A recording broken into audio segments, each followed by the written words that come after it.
Awesome. Well, good afternoon, good evening, everyone. Thank you for joining us. This is the UCLA School of Nursing Recruitment, Outreach, and Admissions Office. And so we are here today to talk about the admissions information session for our undergraduate Bachelor of Science degree with a major in nursing. Okay, so quick little welcome. My name is Mark Coven. I am the Director of Recruitment, Outreach, and Admission. You're seeing my team here. So next to me, what I'm seeing on my screen is Natalie Asensio. She can give a quick wave. And then we have Jamie Gama. And so the three of us are going to be the ones, obviously, that are here today, but we will help you throughout the application process. If you just have questions about the program, we're hoping to answer all of those for you today. But if not, of course, you're going to see on one of our slides our contact information for you. So the three of us are going to make sure that you have everything you need prior to applying. The purpose of today, of course, is just to make sure that we can provide you with all information that we can regarding our undergraduate program. So this is going to be for those that are going to be in high school. You may be entering your senior year, started your senior year actually, maybe be a junior or sophomore. You want to get ahead of schedule, and that's totally fine.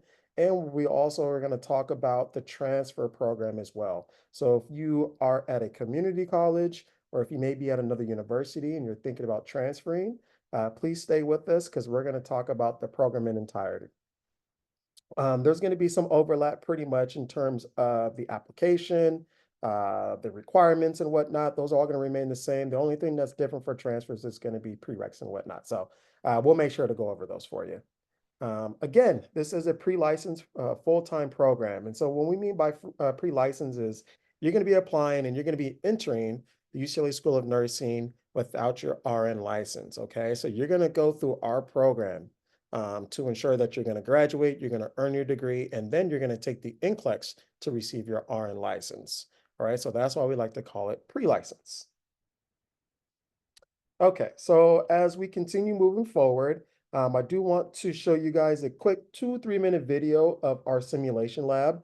It's a really cool thing that our students are able to participate in. And we have, oh my gosh, maybe 20 mannequins or so in our simulation lab. And what it does is it replicates a hospital setting for our students.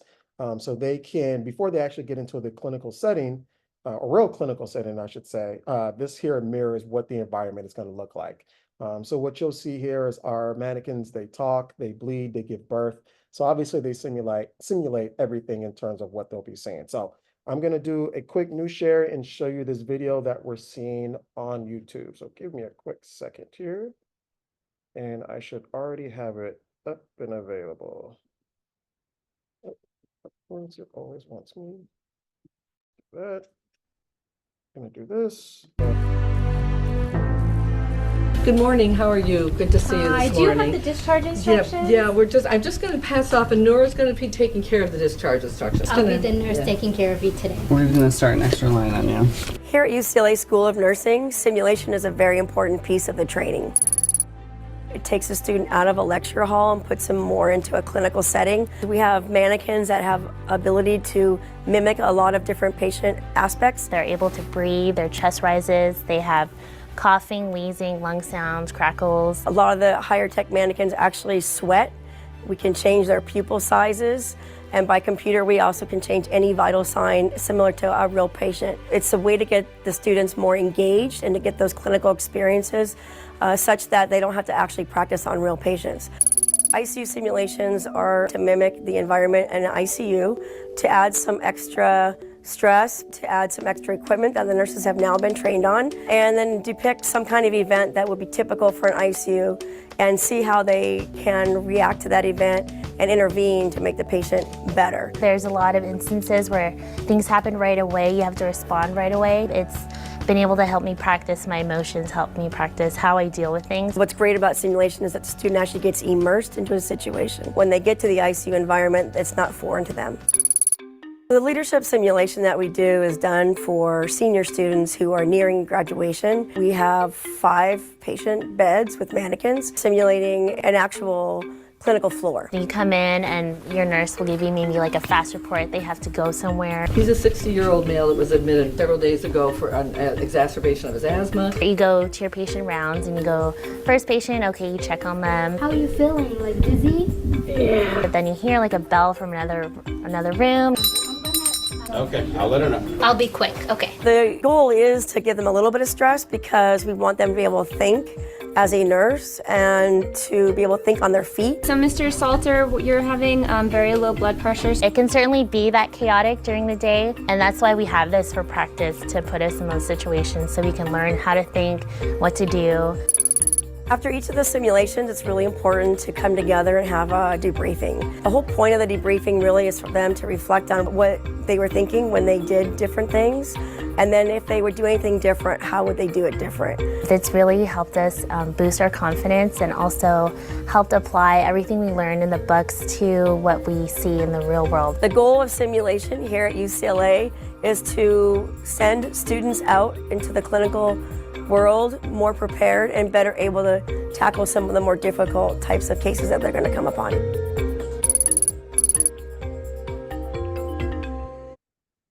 All right. So I hope you guys were able to kind of see, quick depiction again of what it's going to look like when you're in the simulation lab before you actually transition into your first clinical rotation.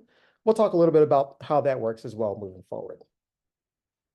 Okay, so let's talk a little about the program in itself. So again, as I was stating before, this program is designed for those that are going to be applying out of high school or for those that are going to be transferring from the university or college level that wish to enter the nursing profession.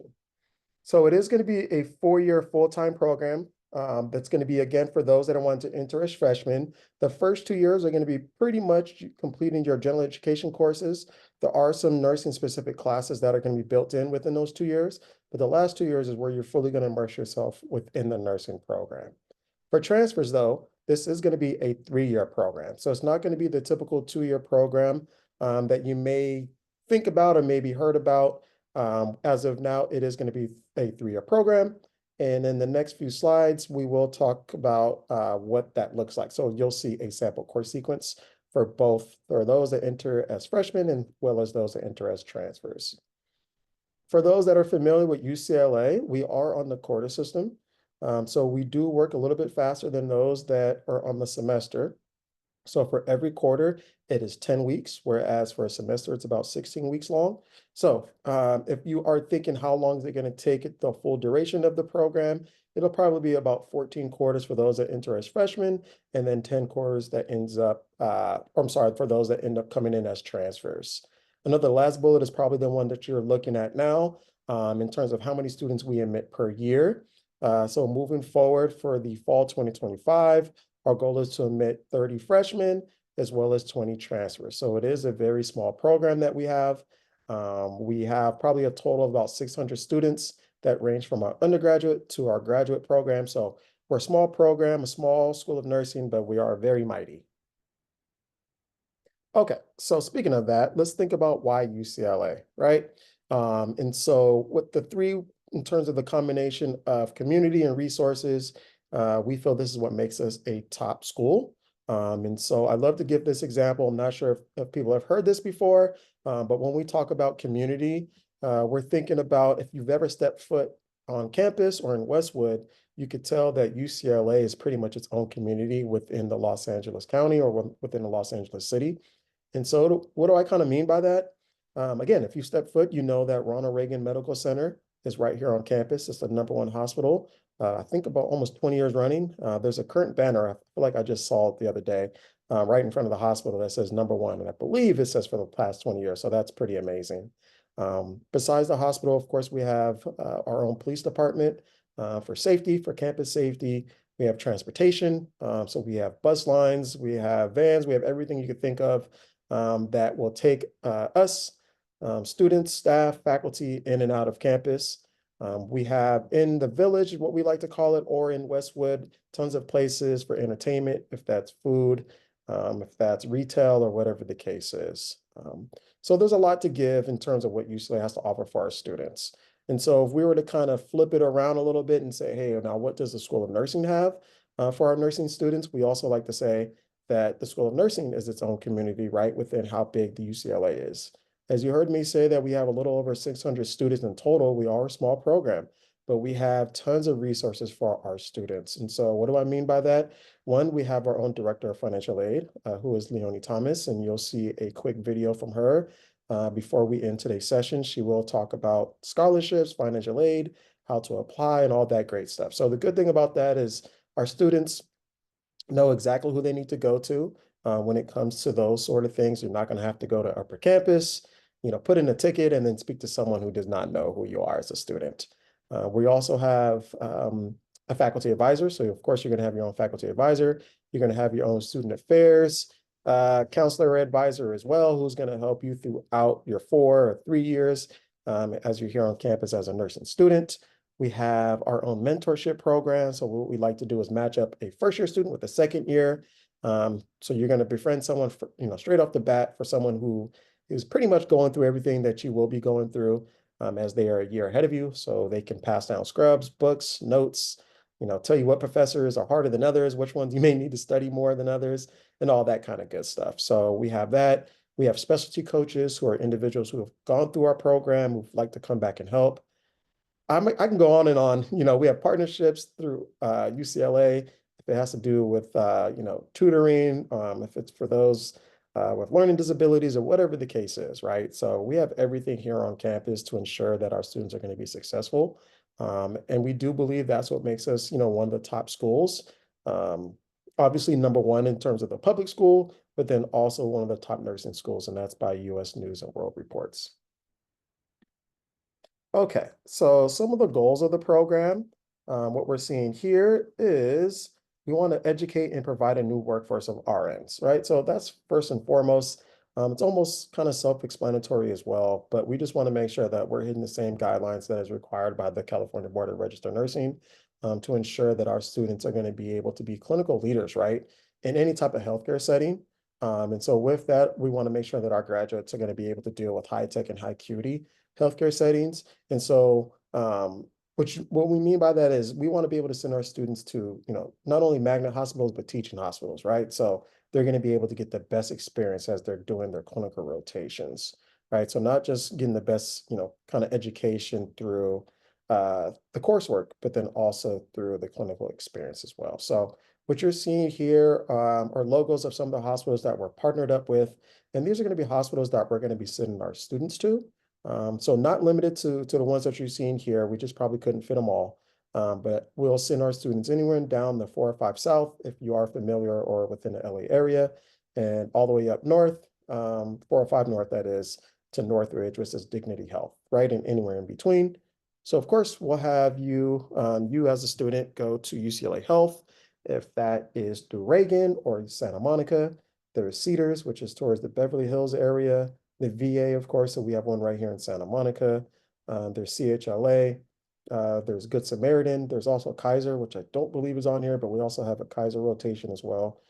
And the reason for it is we want our students to be able to embrace and be able to experience different hospitals, different settings, different floors. So hopefully by the time they are getting ready to graduate, they may have an idea of a hospital that they may want to work in.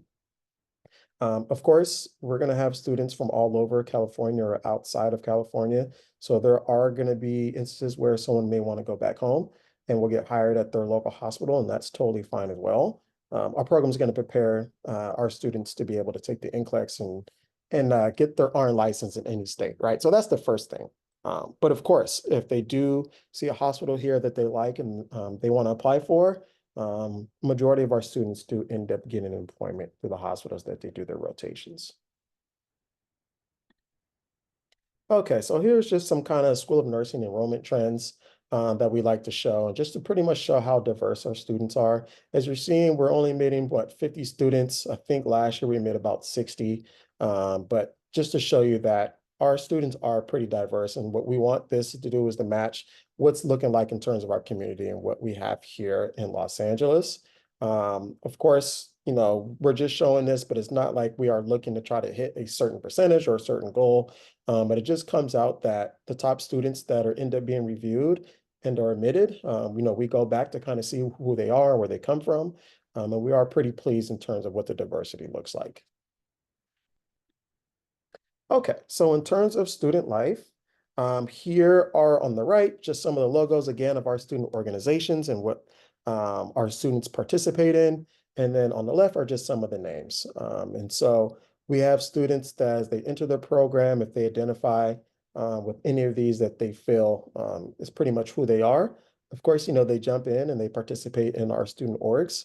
There are also, or students also have the ability to create new, undergraduate nursing student organizations or associations as well. But just to throw some out there, you have Broad Spectrum, which is for the LGBTQIA+ community. We have Men in Nursing.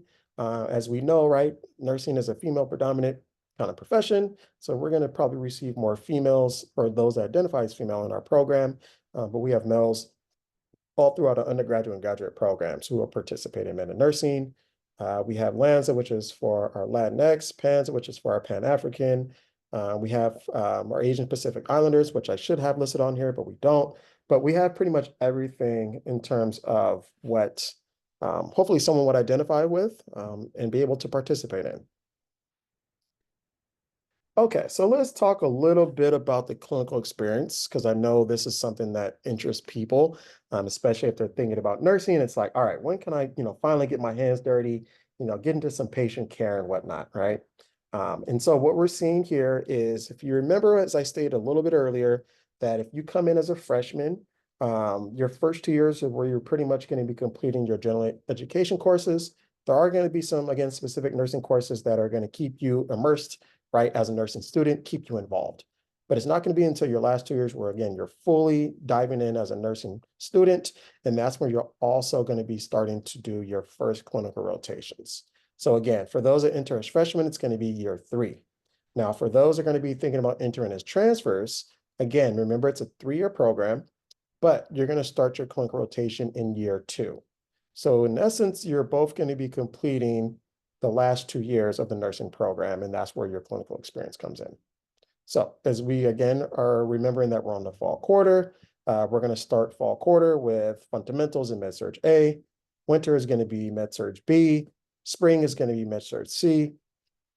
Summer, and now what you're seeing here is you are going to have to complete summer in between, which is mandatory, between basically going into your last year. And that's going to be maternity and peds rotation, which is going to be like labor and delivery, right? And so it's a pretty cool rotation for those that are interested in peds, or maybe even labor and delivery, or one rotation, depending on how many hours your rotation is. You may see, dozens or helping dozens of mothers with their firstborn, second, and who knows, but just seeing childbirth. So that's pretty cool in itself. But as you enter your last year, fall quarter is going to be what's mental health, which is a psychiatric rotation. Winter quarter is going to be critical care and public health. So you'll have a public health rotation. The one that's probably the most famous, I should say, is where our students are going to be able to go to Skid Row.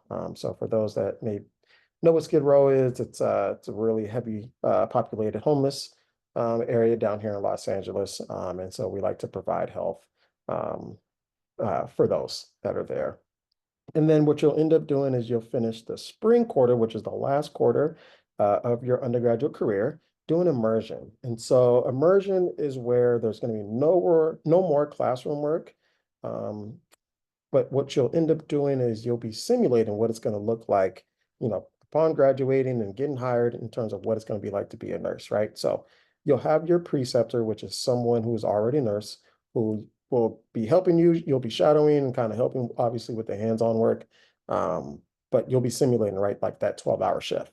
But at this point, as you went through your, first 6 quarters, I believe, of your different clinical rotations, hopefully you'll have an idea of where you would want to work, and maybe that floor. And we have a clinical placement team that's going to ask you for your top 2 choices. And they try to do their best to get you to your top choice, but that's going to be where the hospital and that floor of your liking. And so it's pretty much almost a way of saying, hey, potentially this is where I would want to work. Let me do my immersion. And then there's also a project that's involved as well. So in the project, you see something that you would like to enhance as part of that floor. you present it to them, and from what I've heard, 9 times out of 10, they end up, using it. And so that part is really cool. And then you end up graduating and you end up applying, and hopefully you'll work on that floor to where you felt, increase or enhance whatever it is that you wanted to present to them. Okay, so let's talk a little bit about the sample course sequence, which I was talking a little bit before. For those that are thinking about entering as freshmen, what you're seeing here is the curriculum in terms of what it's going to look like through the first 4 years. So in the School of Nursing, we are going to be a lot different than maybe any other major that might be on campus, to where students may enter and then they're going to be able to pick and choose what type of classes they want to take. And then there are going to be some maybe mandatory classes and they just fill it in when they can. Not in the School of Nursing. With us, we actually give you the full course sequence in terms of what classes you will be taking every quarter as you matriculate and move on until you graduate, right? And so what you're seeing here, I'm not going to go through every single one, but just kind of briefly, let's say if you're entering as a freshman for year 1, again, you're going to be taking a nursing course. And so all our nursing courses start with the letter N for nursing. So N10 is going to be your first course, which is your Intro to Nursing and Social Justice. You will be taking a math course, an English course, and then either a communications or psychology. As you get into winter quarter, you're going to be taking a second part of the Intro to Nursing course. That's where you're going to take a chemistry and then another math course, unless you test out of it, but that will be calculus. And then again, if you took the communications in the first quarter, then you'll end up taking psych or vice versa. For spring, you'll be taking the nursing, human anatomy, second part of chemistry. And then again, it's going to be either the communications, psych, or AGE. Now, as you're seeing, there's going to be 2 different GEs for that, because our students do have to maintain full-time status, because that is important when it comes to scholarships, financial aid, and all that great stuff. Summer, this is recommended, but again, you don't have to do it. If you decide you want to go home for your first summer, go back to your family, but we will implement those 2 classes as you get into year 2. And year 3 is going to be shown up next. And so year 3 and year 4, again, this is going to be for those that are entering as freshmen. This is where you're fully immersing yourself, right, in the nursing program. I do believe Jamie just added both the sample course sequences for those that are thinking about entering as freshmen as well as transfer. So I am going by this pretty fast, but we do have it on our website to be able to download both sample course sequences, or you can get it from this chat. So if we were to move forward with the transfer sample course sequence, again, what you're looking at here is for the 3-year program for transfers. Right, so it's a little bit smaller, so I apologize. But what you're seeing here for the first quarter, again, you will be also taking your Intro to Nursing course. And then there's going to be the N50, which is your epidemiology. And then you have the opportunity of taking a prerequisite or an elective. So Jamie will go over that a little bit, but there are going to be some prerequisites that are going to be required of you, of course, in order to enter. And then we do have the option of, I think it's 4 prerequisites that you can have before entering, or you can wait and take them with us. So it'll make a little bit more sense when you're looking at these electives. I will say, though, that if you do complete all the prereqs, even the recommended or optional ones, then these courses do end up becoming electives. And this is where you will have the opportunity of minoring. Okay, so our transfer students have the opportunity to minor, whereas for those that enter as freshmen, unfortunately, you do not have that option, just because of you saw for that 4-year sequence of all the different classes you'll be taking. But again, for transfers, they have the ability to minor if they have completed all their prereqs. Okay, so let's talk a little bit about time management, right? So we're all stellar high school or maybe college students, as you know, what we're doing now, but UCLA says, hey, in order to be a successful student at UCLA, they kind of have this, what is this kind of math form in terms of what they think it should take for you to be successful to, as you are a UCLA student. So they say for each unit that is taken, they want you to devote about 3 hours of expected time, if it's in or outside the classroom, to study, right? So if, for example, you're taking 14 units in the quarter, they say they want you to at least put in about 42 hours, and that's going to be per week, right? And so for those that may have worked full-time, a typical, full-time work week is about 40. A lot of us are working more than that, but UCLA does say, right, in terms of being a full-time student, they want you at least put over 40 hours. I'm going to take a quick pause and see if there's any questions, and then we'll continue on with some of these slides. So let's just take a quick second. I want to see what we have here in the chat and see how we can answer some of these for you. Okay, so good question here. Does the mentorship program, is it with the person a year ahead apply, or only freshmen or transfer students? Okay, so good question. So I'll elaborate a little bit more on the mentorship program. So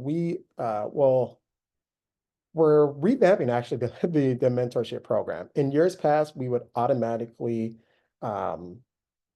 have someone who's entering as a freshman or as a transfer. We will match them up with someone who's a year ahead of them, right? But we're trying to revamp it. We're thinking this year we will make it optional for those. And we're going to put some different resources together. We're going to put some different events together to incorporate, to make sure that the mentee and the mentor are going to fully immerse themselves kind of in this mentorship program and provide whatever it is for both of them to be successful. But again, it's going to be someone who enters in their first year in the nursing program, and we'll match them up with someone who is entering their second year. So they've already done a first year, depending on if they came in as freshmen or transfer. So you don't necessarily have to apply, but we will probably send out some type of email saying or asking for those that want to participate in the mentorship program. Okay, so someone is asking, why do transfer students have a 3-year program instead of 2? So as you saw through that sample course sequence, we have too many courses as of now. I know faculty are trying to talk in terms of what they can do to make it a 2-year program. But as of right now, we have too many courses that would overfill, I should say, I don't think that's the right word, having our students be able to complete the program within 2 years. So it's just at this point, there's no way for our students to be able to complete all those units and all those courses within 2 years. Okay, someone is asking, what if you have already taken an AP calculus class in high school? That's totally fine for any AP, if it's calculus, psychology, or English. It does depend on what you score on it, and that will determine if UCLA will accept the credit. And if they do, then that means that you will not have to obviously retake that class. So it does depend on what the score is. And so you will be notified if admitted into the program, if that AP score will suffice. Okay, let's see.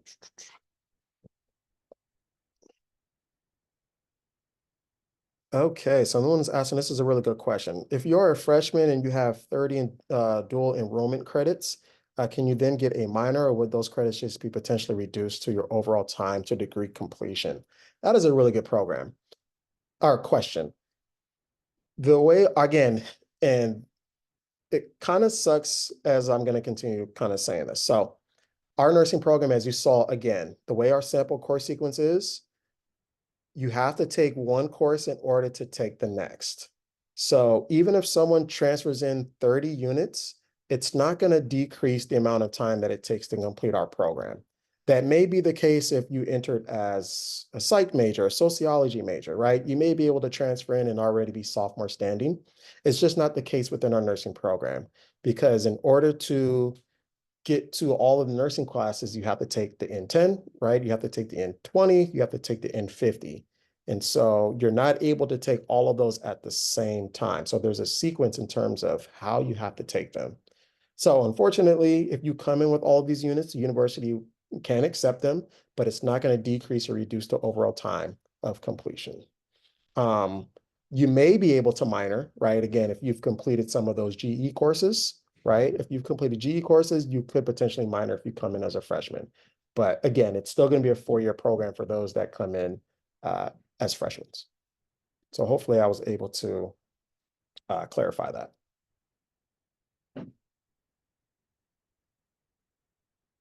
Okay, let's see here. Got some other good questions in here. Let me just see if there's one.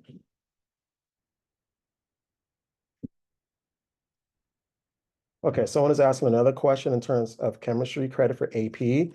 Yes, we will accept AP credit for any course that your school offers in terms of AP, but it does just depend on what you scored on your AP.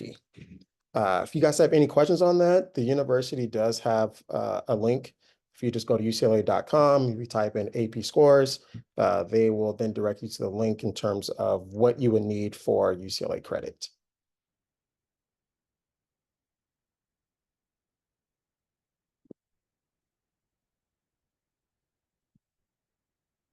Let's see. I'll answer one more and then we'll continue on. Okay, someone is asking a really good question here. How many freshman applicants do we generally receive? So I'll answer the freshman and transfer. So Jamie again is going to go over the application in terms of what it takes in order to apply. There's going to be 2 applications. There will be the UC and then there will be the School of Nursing supplemental. So she'll dive into that. But in terms of giving you numbers, this past year, so for students that are getting ready to start with us next week, I believe, for freshmen, we received a little over 6,000 applications. For transfers, we received close to 400 applications. And that is for those that both submitted a UC common application. Now, for those that submitted a School of Nursing supplemental application, we probably received about half of each one. Okay, so for some reason, this happens every single year. We're not sure why, but there's going to be students who apply to the university who do not end up applying to the School of Nursing. For those that do not apply to the School of Nursing, you will be automatically declined from the university and the School of Nursing. So for those that, again, are out here interested in applying to, again, the School of Nursing or the nursing department, you're going to have to do both applications, okay? So the numbers do get a little bit more skewed in terms of how many people apply to both applications, how many of those applications are complete, and so forth. So that it's more of a longer answer in terms of that, but just want to at least give you those kind of quick numbers there. Okay, so I'll continue on, but we'll make sure to answer some more questions for you. So what you're seeing here is our campus partners. And I just wanted to kind of show you, some of the different programs that are offered here through UCLA. So these are not just obviously just limited to these, but of course, what they want is each student that enters as a freshman or a transfer, they want you to participate in the first year experience. And then what you're just seeing here are some of the other centers and resources that they have in terms of the academic advancement program. We have our Bruin Resource Center, Career Center, of course, as you're getting ready to graduate.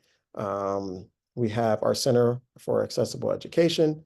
And then as you go down the line, right? The one that I think is also important to talk about is the Student Organization for Leadership and Engagement, which is what we like to call SOL. And that's where our student orgs, which I was talking about earlier, they have someone in SOL who kind of helps them in terms of their student organization wants to put on events on campus or maybe even receive funding or whatever the case is, they're able to do that through SOL. Another one that we're seeing here is the study abroad. And so I could talk a little bit about that. Again, because our program is really strict, right? In terms of the different classes you're going to have to take from year 1 all the way to year 4 if you're coming as a freshman. Unfortunately, our students are not able to study abroad throughout the academic year. Maybe the case for doing it during the summer, but I believe studying abroad is only through the academic year. Transfers, though, may have the ability to do that within their first year, depending on the quarter, if they've already completed some of these prerequisites. So transfers do have the ability to study abroad, again, depending on the quarter during their first year, but unfortunately, freshmen do not. Other campus resources, of course, just to talk about what we have here is, of course, we have our Title IX, we have our student affairs programs and resources. So, of course, we are partner up with campus or these resources on campus, as well as our own student affairs office and what we have.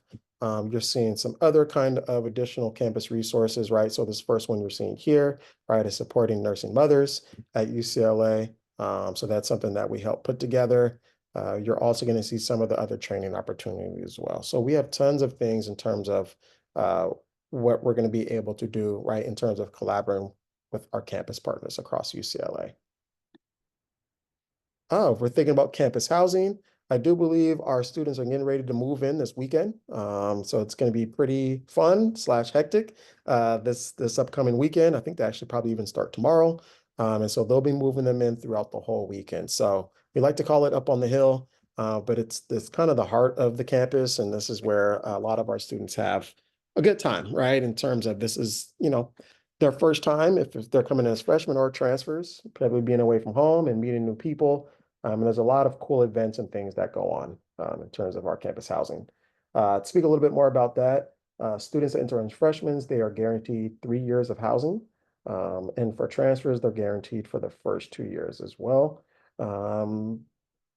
There are cases where students will do housing maybe the first couple of years.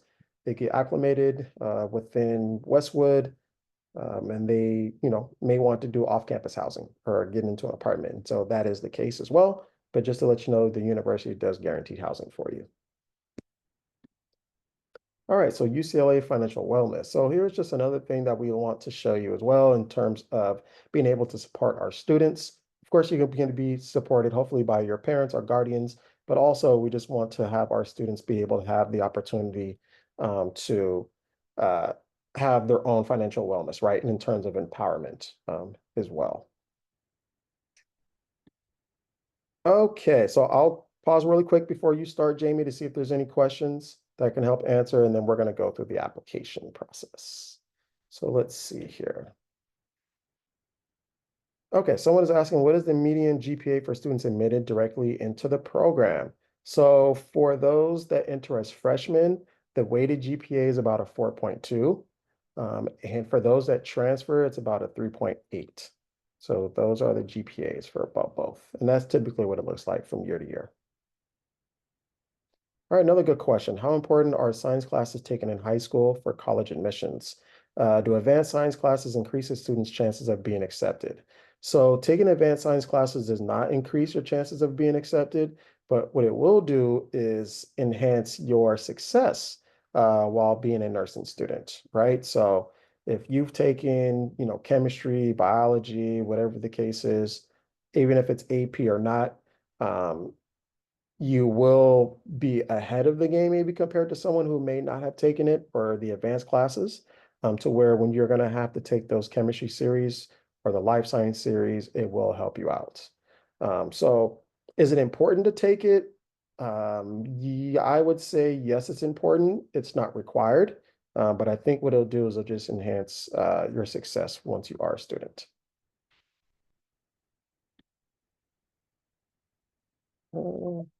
Let's see. Do prerequisites expire? We were going to talk a little bit about that soon, but no, prerequisites do not expire.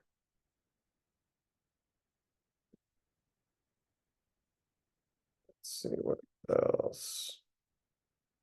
I'll do one more here. Okay. There it is. Does UCLA look at students' high school attendance record? That is a good question. I don't know that. This is a very good question. And so just to explain the reason why we don't know that is we work in partnership with UCLA. So as you submit your UC application, the School of Nursing does not look at your UC application. That is going to be reviewed by people within the university, right? So they're going to look at your whatever you're submitting part of the UC application, as well as your transcripts, right? And so what they're going to do is they'll look at your application. They're going to provide us what your application score is, right? And so what we're going to look at here in the School of Nursing is what you're going to submit for your supplemental application. So I'm not sure if UCLA is going to ask for an attendance record. They may or may not. I'm not sure. So that would be a question to probably ask the undergraduate admissions office at UCLA. So I'll do a quick pause, or I'll at least stop here with the questions. And I'm going to have Jamie take over. She's going to talk about the application requirements for the School of Nursing. Okay, so just really fast, we're going to talk about, again, the requirements for the School of Nursing. This is going to be separate from what's required as part of the UC application. Okay, so without further ado, take it away, Jamie. Okay, thank you. Hello, everybody. I'm sure maybe you've met some of us on the road recruiting. So unfortunately, we cannot see your faces, but you can see our faces. So welcome. I'll go over the application process for the school. So I've seen some questions already about the UC application. This is a two-process application, and I'll try to differentiate from freshmen and transfers, right? But both of you, if you're freshmen coming from high school or if you're a transfer student, you both need to submit two applications. So you don't need to get admitted to UCLA first and then apply to the School of Nursing. No, so you need to submit two applications, just to make that clear. The UC application is that huge application that a lot of people refer to the Common App. You will log into the Common App. It's already open. It opened in August, so you can already start working on it. And you will need to select LA, Los Angeles, as the campus. And you need to select nursing as your first choice of major.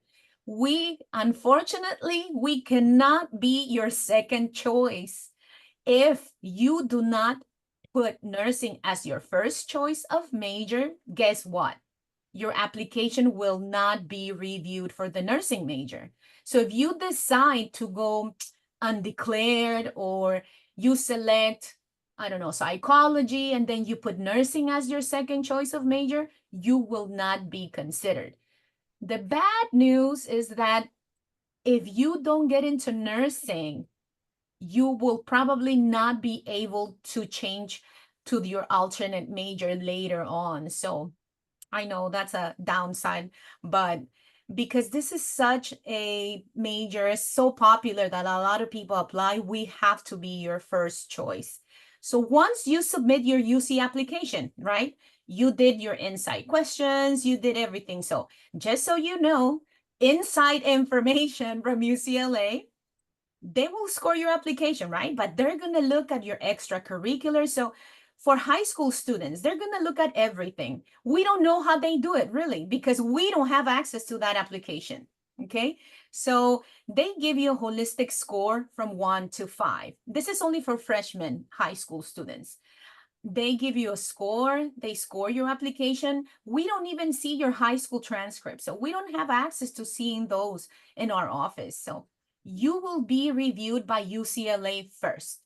Then after you submit your UC application, same for transfer students, you will then be given a application ID. So once you have that application ID, that'll give you access to our supplemental application. So somebody was asking, why do we have to do two applications? Why? Because the School of Nursing is a professional school. So the decisions, recommendations will be done from our school. So the school will tell UCLA, these are the people we want to admit, okay? And the only way for our faculty who review the supplemental application to get to know who you are is by scoring your supplemental app, okay?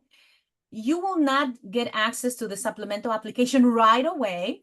So we get a lot of emails that they tell us, oh, I just submitted my UC application, but I'm not able to access your supplemental app. So give us at least a week, because it's a big system. So the systems don't talk to each other immediately. You'll just have to give us a few days before you can access our supplemental application. And that's why we have a due date of January 15th for the supplemental application. So a lot of people don't know this. So you're ahead already, because a lot of people, and I maybe can say thousands of people, don't know that you have to do a supplemental app. So you're already ahead of those 1,000 people, okay? So in the supplemental app, I'll talk about the supplemental application. It'll be completely done online. You will need to upload a statement of purpose. So you can work on it now. You can work on your statement of purpose and then just wait until you have access to the application. You'll also need to upload a resume, and you'll also need to input information for recommendation forms, and you'll need to, but we'll go over that in more detail. So the statement of purpose, this is just a guide for you for the things that our reviewers look for. The reviewers are actual faculty from our school. They're nurses. So you basically will need to convince them that you are the best candidate, right? And then you talk about all of these things that you see here. These are only a guide. But if you, in the UC application, you also need to do like answers to the inside questions. You can use the same essay. It's fine, because the same people who will read that essay they're not going to read the essay, the statement of purpose. Okay, so here in the statement of purpose, you will need to express why you want to become a nurse. So that's like the most important question, right?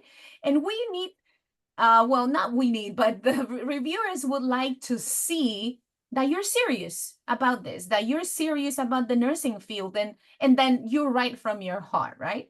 So this is the chance to shine, basically. You talk about good about yourself.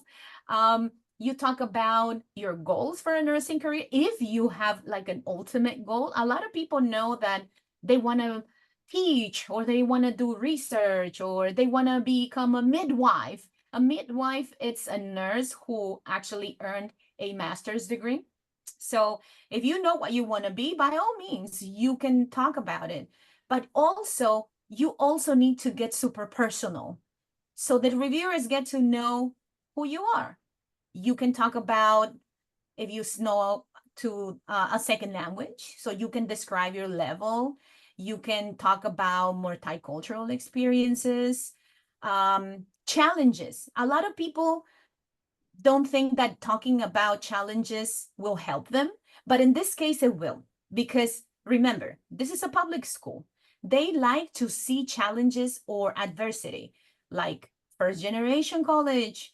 Even if in your family you've had sisters who already graduated or brothers who already graduated from college, you're all the children in the family are first generation, not just the oldest. So if your mom and dad didn't go to college, or even if they went to community college, you're still considered first generation. All of the siblings in the family will be considered first generation. So make sure you include that. Okay, that's a really important thing to include in your essay.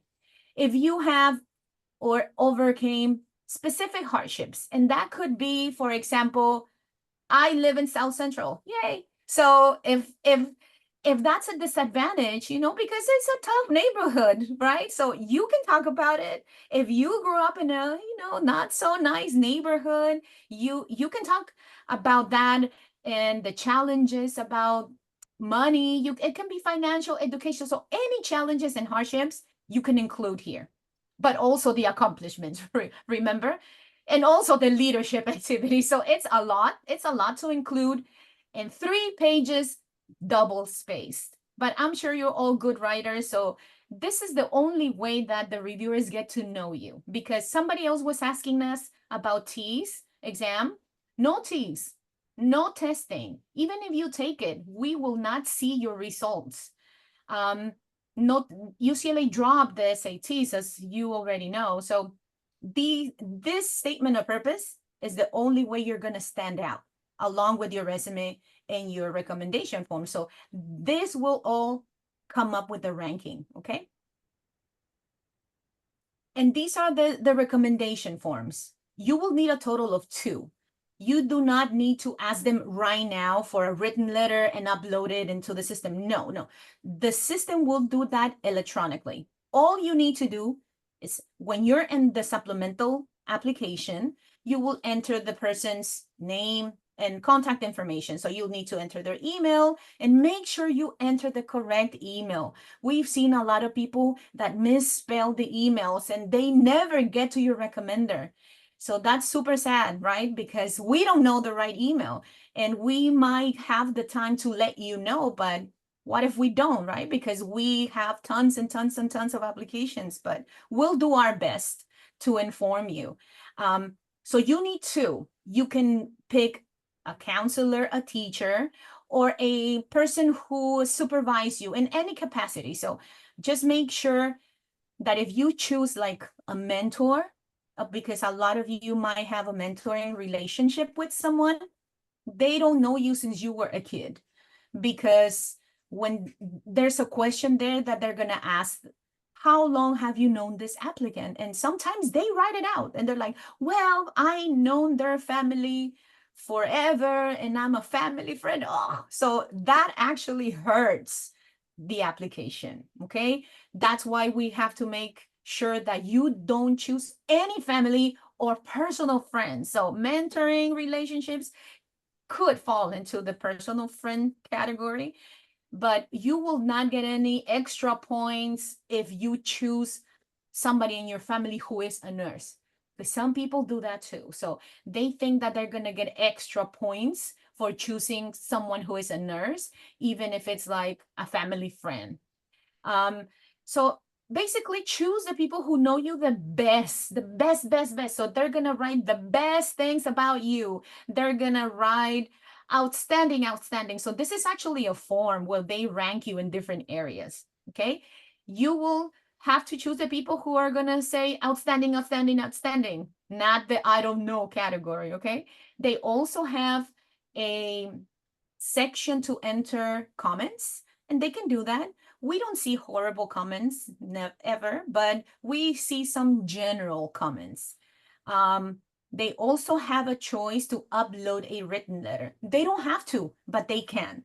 All we need them to do is our form. So as long as they complete our form, it's okay. So, but when you tell us, for example, in the resume, well, I volunteered for 1,000 hours at a clinic, or I shadowed this nurse for this long, that might trigger the reviewer to look for a letter of recommendation of someone who's seen you or who's supervised you in that capacity. So we'll talk about in the resume about your extracurricular activities, but if you choose to do any shadowing or volunteering, be nice, right? Make friends and then tell them, oh, I wanna apply to nursing school. Will you write me a recommendation letter? And then if they say yes, you can maybe let them read your essay beforehand, and then they'll really have a good idea of why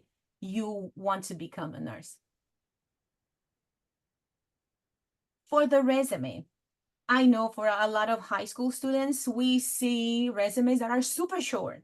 Then sometimes they don't even put their address or their whole complete information. So please, this is super important. Make sure you do a professional resume, okay? And then you put things in chronological order. If you haven't had jobs, it's fine. You can put your education, my high school, this is me, this is my shadowing, but this is the part where you need to give yourself credit for everything, not just paid jobs, or you can include everything outside of the classroom. So you can include arts, music, you can include any extracurriculars. It can be sports, it can be you're shadowing at the clinic or the nursing home. So you can include everything here. For example, you can say that you cleaned up the park for 3 hours, okay? You should write it here. And even if you did like trip with your church or something like that, you should write it here too. So this is vital. The reviewers will look for your resume. They pretty much want to know what you've been up to. Like if you're a transfer student, right? But if you're in high school, of course, they know that you've been in school, but it helps when you write down your leadership, because they're looking for some qualities like community service, because nurses have all these qualities, right? You need to have some community service. You also need to be a leader.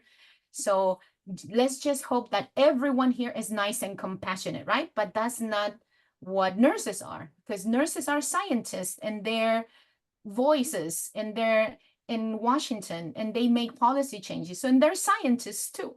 So you just have to make sure that your resume, it's complete. We like to see 1 or 2 pages. That'll be fine. Okay, so this will not apply to you if you're in high school, okay? So if you're in high school, like I said, you don't have any prerequisites. We don't even see your high school transcript. But for transfer applicants, these are the prerequisites. I know this is a big list, but don't blame us. It's someone else's fault. So we ask for a lot of chemistry, a lot of biology, but unfortunately, that's how it's set. That's how the curriculum is set. So they were asking about assist.org. If you're not familiar with assist.org and you are in a community college, I suggest that you visit assist.org. And whatever assist says that you need in order to transfer, that's what we're going to go by. So when we process your transfer application, we're going to open assist on our computer and we're going to look to assist for guidance. Okay. Assist will tell you that you need chemistry. So you need 3 semesters of inorganic and organic chemistry. And that'll tell you exactly the course number. So on assist, you can take courses at different community college. For example, if you have anatomy, but you don't have a space to do physiology, or you want to do it in the winter, you can go to a different college as long as it's listed on assist. We need life science, cell and molecular bio, and this changed like 2 or 3 years ago. So life science, also physiology and human biology. The prerequisites on the left, along with your IGETC, they have to be completed before our program starts. So that means when you apply, let's say you're applying right now, right? You can have a plan, a realistic plan on how you're going to complete these prerequisites on the left, because you almost have a year before our program starts, right? So we can work with your plan if your plan is realistic. But if you apply right now and you tell us that you're going to take 3 semesters of chemistry in 1 semester, and that's probably not realistic, right? But we can work with your plan if you have classes in progress, completed, or planned. So of course, having more prerequisites completed makes you more competitive and stronger as an applicant, as a transfer applicant. But the prerequisites on your right, these can be completed at UCLA. The calculus, the communication studies or public speaking, the introduction to psychology and microbiology. That doesn't mean that you won't take them. It means that we already have a space in the curriculum for them, but a lot of people take intro to psych and public speaking as general ed. So if you have them, it's totally fine. That means that you have extra space in the curriculum, and it also makes you look better, remember? So if the more prerequisites you have, makes you look better, stronger as an applicant.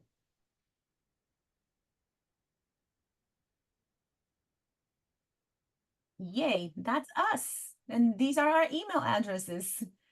Yep, so this is us. What you're seeing here is our individual email address, but what you're also seeing here is our admissions contact email address. So if you have any kind of generic kind of questions about the program, or maybe even something regarding the application, or maybe some courses, feel free to email us, at the admissions@sana.ucla. But if you want to speak to one of us individually, you also have our email contacts. So take a screenshot of that really fast, and I will go on to the next slide.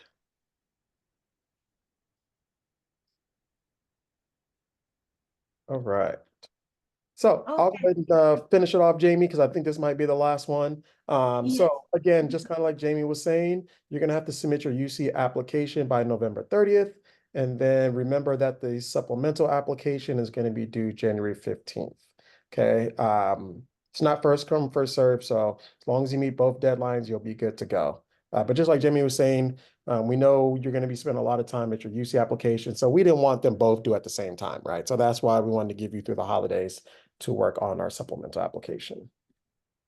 So I'll take some questions, and then what we'll do is then we'll transition to the financial aid portion, and we'll show you the video from Leonie. So there was some really good questions as Jamie was talking that we answered, but we'll spend some time maybe answering some out loud now if you have any for us.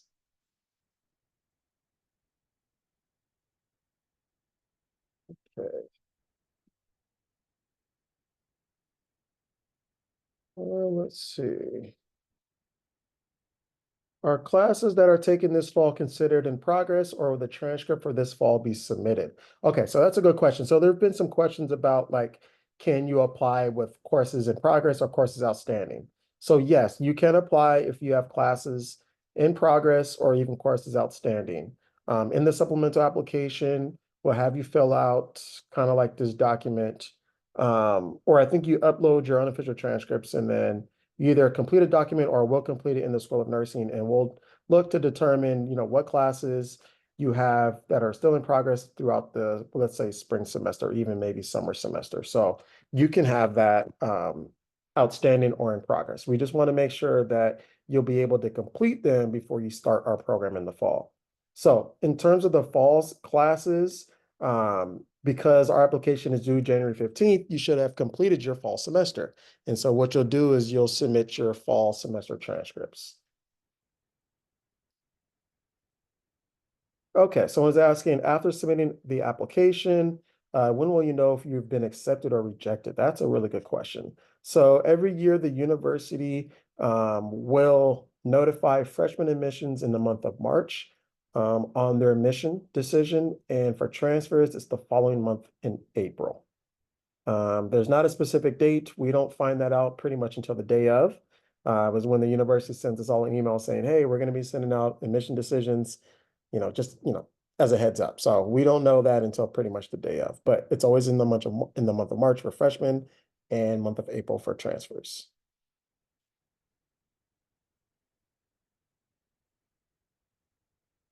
Okay, someone's asking, are there nursing counselors that go to college fairs that host high schools to answer future questions? Yes. So you will be seeing the three of us. We are going to be going throughout the pretty much SoCal area to different community colleges and high schools. So definitely you should be able to see us there. If for any reason we're not going to be attending yours, please reach out to us at the admissions.ucla or sonnet.ucla.edu. And we can help speak with you or set up an appointment with you individually. Another good question someone's asking. If I tour UCLA, can I stop by the nursing building to ask questions? Yes, definitely can. So the three of us, we are on campus through, each week on different days. So depending on what day you come, you'll see one of the three of us, I should say. So yes, please stop by if you have any questions.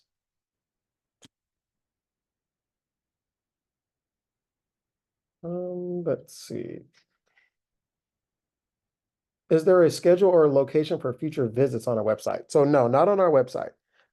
So if you are on campus, you can stop by, but we recommend doing a campus tour. We probably think that's the best way to really get a good idea in terms of what the university has to offer. And then on your way, before or even after, you can stop by our office so we can help answer any additional questions you have about this School of Nursing. But definitely recommend a campus tour first. Okay, another good question. Is there an interview process? No, so there's no interviews. And so it's just going to be the supplemental application. So like Jamie was saying, no testing, and there's going to be no interviews either.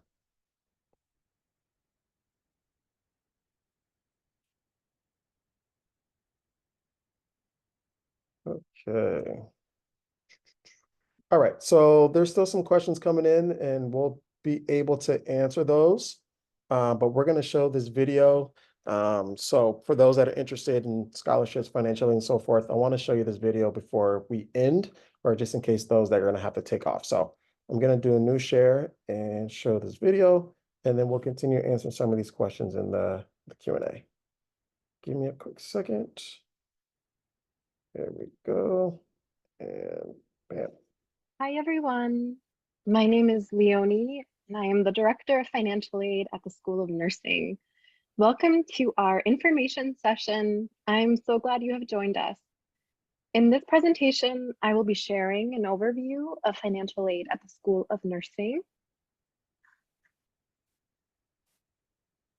And we'll be going over a few topics, starting with annual student fees, the cost of attendance, how to apply for financial aid, ways to fund your education, and important dates to keep in mind. Now let's begin with looking at annual student fees for your program. Annual fees are currently set at $14,132. If you are a non-resident, you will need to pay a supplemental tuition fee of $31,026. Fees are assessed quarterly, so a resident student would pay about $4,710 in tuition and fees each quarter. Student fees include UC-wide and campus-based fees. You can find a specific breakdown of all the fee components on the annual and term student fees page on the registrar's website. Health insurance coverage is also mandatory for all students. Students are automatically enrolled in the UC-SHIP health insurance plan, which has a fee of $2,785 per year. The UC-SHIP health insurance requirement and fees can be waived if you already have adequate insurance coverage.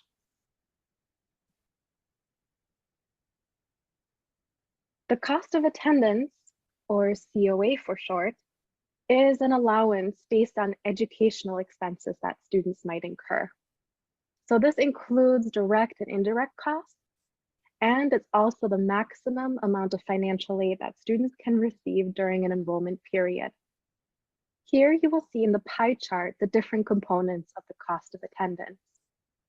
The total projected budget is currently $37,448. You'll see that the tuition and fees is just one portion of that.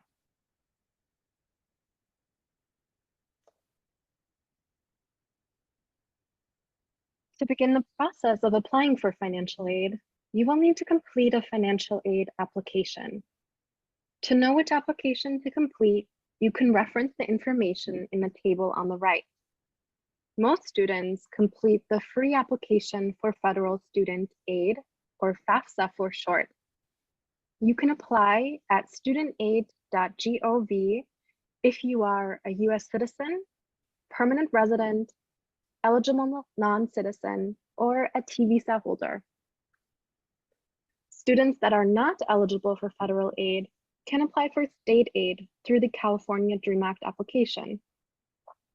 You can apply at dream.csac.ca.gov if you are an undocumented student, have a valid or expired DACA, U visa holders, have temporary protected status, or meet the non-resident exemption requirements. The application opens up on October 1st of each year with a priority application deadline of March 2nd. You want to make sure to input our school code 001315 so that we can receive your financial aid application if you will be attending UCLA. The outcome of completing the financial aid application is that your expected family contribution is calculated, and this determines your eligibility for financial aid. Now, you can fund your education in a combination of ways, through grants and scholarships, loans, and or work study. Grants or scholarships are gift aid that you won't have to pay back. And these include grants like the federal Pell Grant, the Federal Supplemental Education Opportunity Grant, a Cal Grant, the Blue and Gold Opportunity Grant, the University Grant, and a UC-SHIP grant for your health insurance. Loan funding is borrowed money that you will need to pay back. And these include direct subsidized loan, the direct unsubsidized loan, a Parent Plus loan, Dream loan for those that complete the California DREAM Act application, and private loans. We also offer several work study programs, and participating in this, you earn funding through employment.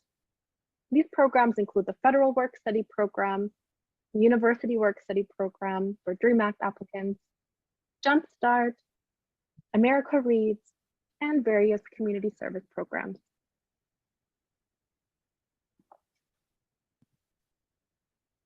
Scholarship opportunities.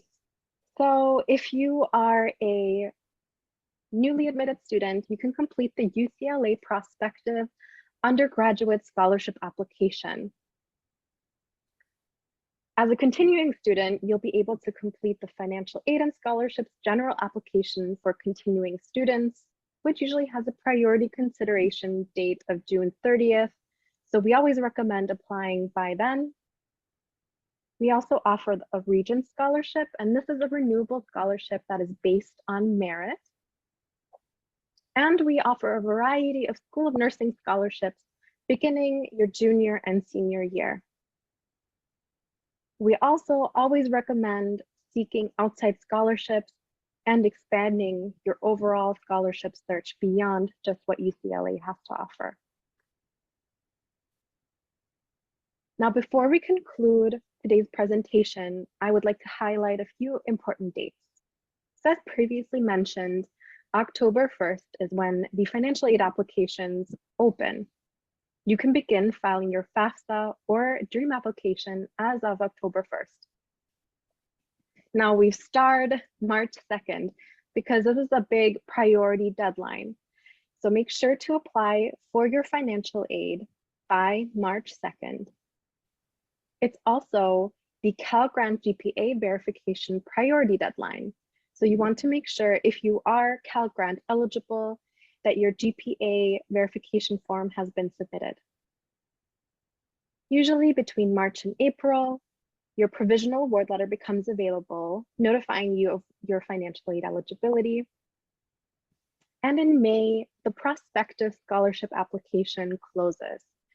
If you missed the prospective, you can complete the continuing student application as well. You can find more information about financial aid on the website financialaid.ucla.edu, or feel free to email me your specific questions at financialaid@sonnet.ucla.edu. Thanks so much for listening. All right, awesome. I hope you guys were able to get some really good information from Leonie. I know she's really good at being very detailed with what it looks like in terms of how to apply for FAFSA, for the Pell Grant, fellowships, scholarships, and so forth. So if you have any other additional questions, please feel free to reach out to her to the email address she provided. But what we want to do is end or conclude today's session just by saying thank you everyone for joining us. We really hope that you're able to get some really good information from us that's going to help you complete a successful application, as well as just really learning what our program has to offer for you guys from a nursing student standpoint. So we will end up staying a little bit longer to help answer some questions. But for those that are going to need to take off to finish off with their dinner or maybe start their dinner, you're free to go. But again, just want to say thank you everyone for joining us, but we'll hang tight to answer some more questions. So thanks again, everyone. Okay, let's see what we have here.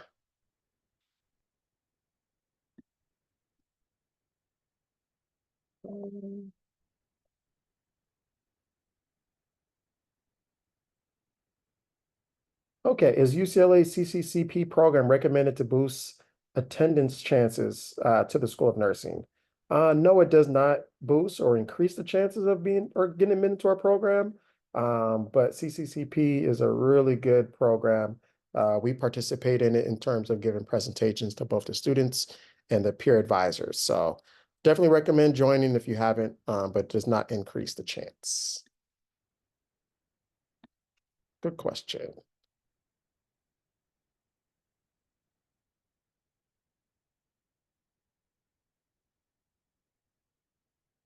Okay, another question is being a CNA the best possible extracurricular activity that you can complete?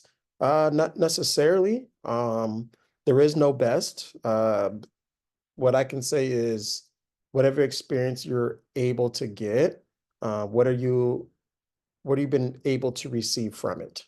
right? So it could be a CNA, it could be volunteering, it could be EMT, it could be a mission trip. For us, it doesn't matter what it is that you do, but it's more about what you're getting out of it. So you're going to have to articulate in terms of what experience you were able to receive from the experiences that you were able to get on in terms of hands-on experience. So good question. All right, let's see. Okay, okay, someone is asking, what is the main difference between the personal statement and the statement of purpose? Besides the latter being focused on nursing and healthcare goals, we actually only have one essay. So our essay is the statement of purpose. So I'm not sure what you're referring to in terms of the personal statement. So for, yeah, our freshman program, our transfer program, our supplemental application only consists of one essay, and that's the statement of purpose.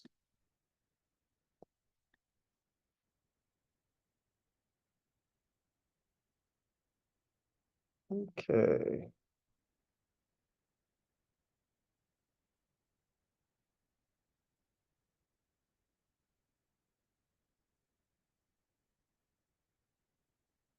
Um, let's see.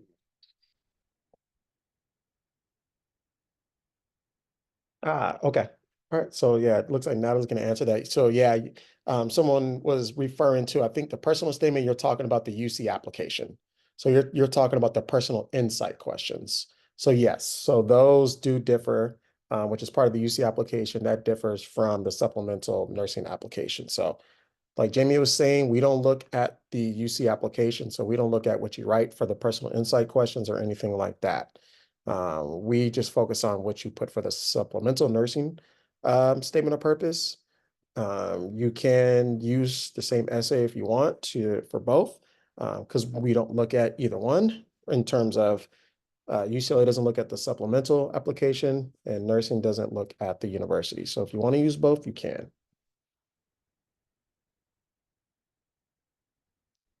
Let's see. Someone's asking, will UCLA students get a boost in applying if they do the CNA or the clinical care extender at UCLA Health Hospital? Nope. Will not boost it if you do it at UCLA.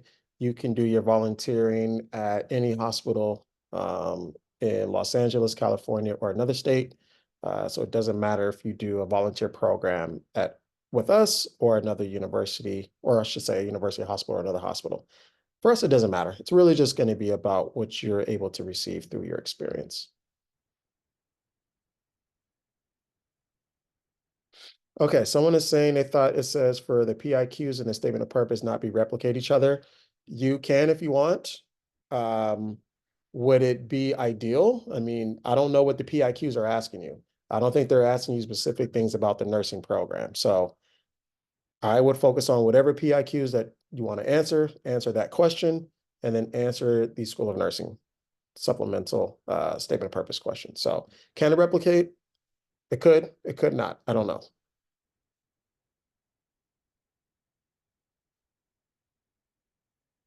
Good questions though, guys. Let's see. What else do you have here? We'll probably spend another 3 to 5 minutes if you guys can. We'll get out of here by 6:30 p.m. Pacific time.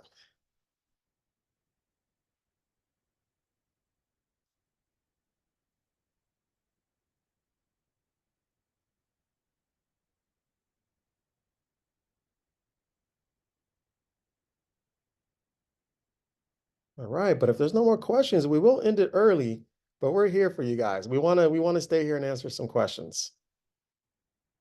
Okay, here we go. Here's one. Okay. I'm gonna kind of phrase this question. Someone is saying if they come from a disadvantaged background, but they have a GPA that's over a 4.3, will that help them get into the nursing major? Not necessarily.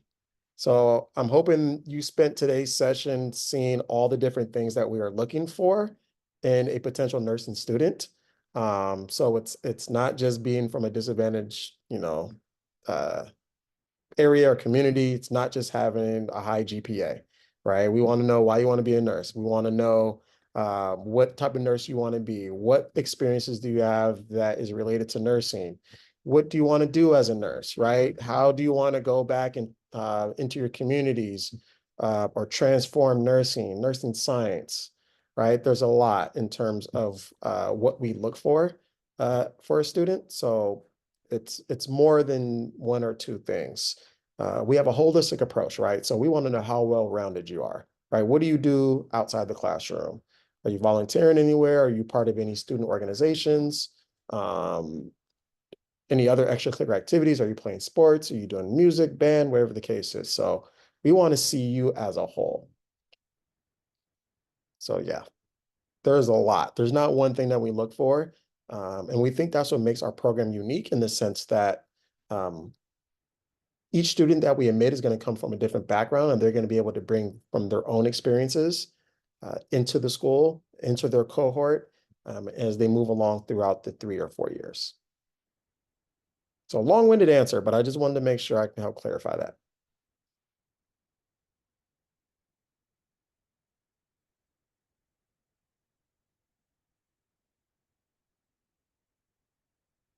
All right, good question. Someone's interested in becoming a Navy nurse, so they want to do or get into the military type of program that we have here at UCLA. So should you indicate that in the application? Yes, if that's part of what your future goals are, definitely indicate that. So that would be really good.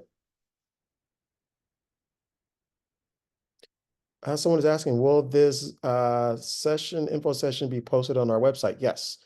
We're hoping that'll be up by the end of the week, if not beginning of next week. So we'll be sure to have this up on our website.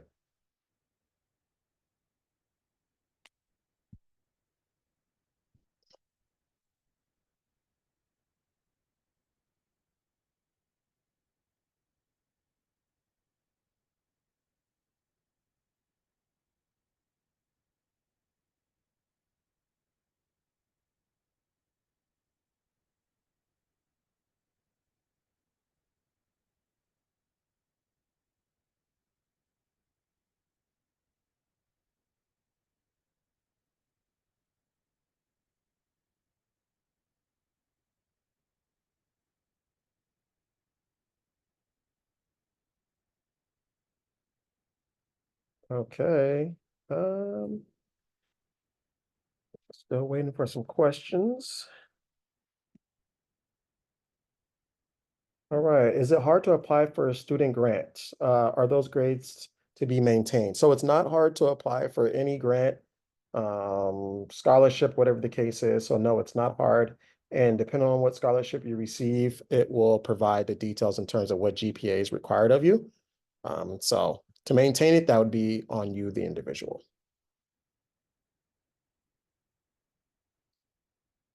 Okay.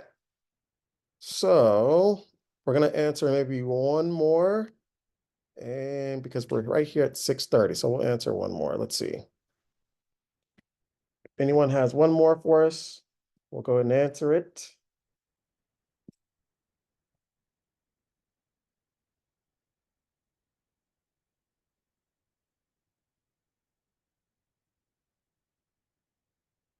All right, come on, one more. No? Thank you, everyone. That is saying thank you. We're glad you guys enjoyed today's session, so thank you so much. Really appreciate it. We are looking forward to seeing the names pop across the application, and hopefully one day also meeting you guys next spring as well.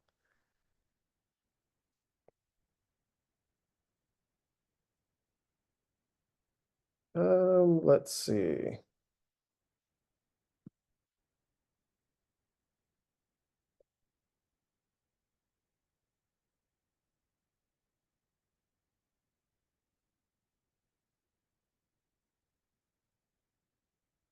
Okay, guys, so I think that might be it. So we're going to go ahead and log off. Thank you, everyone, again. We hope to see you soon. Take care, and we'll be seeing you soon. All right. Thanks, guys. Bye.